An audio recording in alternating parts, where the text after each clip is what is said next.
Campiello e Mostra del Cinema. Al Lido di Venezia parte la stagione dei grandi eventi. Il premio letterario di Confindustria del Veneto, per l'8ª volta, ha fatto tappa all'Ausonia Ungaria, recentemente restaurato. E l'abbraccio del pubblico e dei lettori è stato davvero caloroso. L'incontro, ben condotto dal vaticanista Ignazio Ingrao, ha visto protagonisti 4 dei 5 finalisti della cinquina. Il gioco di Santa Oca di Laura Pariani, La nave di Teseo, La vita dispari di Paolo Colagrande e Einaudi Editore, Carnaio di Giulio Cavalli, Fondango Editore e Madrigale senza suono di Andrea Tarabbia, pubblicato per Bollati Editore. Il coordinatore della giornata lidense Davide Livieri commenta così.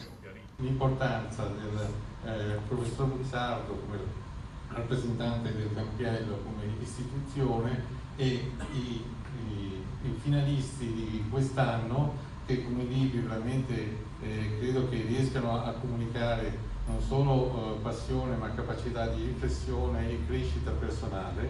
Particolarità molto gradita della tappa lidense è stata la presenza tra il pubblico di un gruppo di giovani studenti dei licei cittadini che hanno potuto porre le loro domande e curiosità varie agli autori.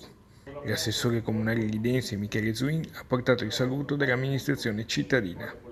Volevo ringraziare il dottor Ingrao, l'organizzazione del premio Campiello perché continua da qualche anno a scegliere questa sede che per noi è importantissima per questi incontri estivi e che ci permette di conoscere gli autori e i loro libri prima della grande serata finale.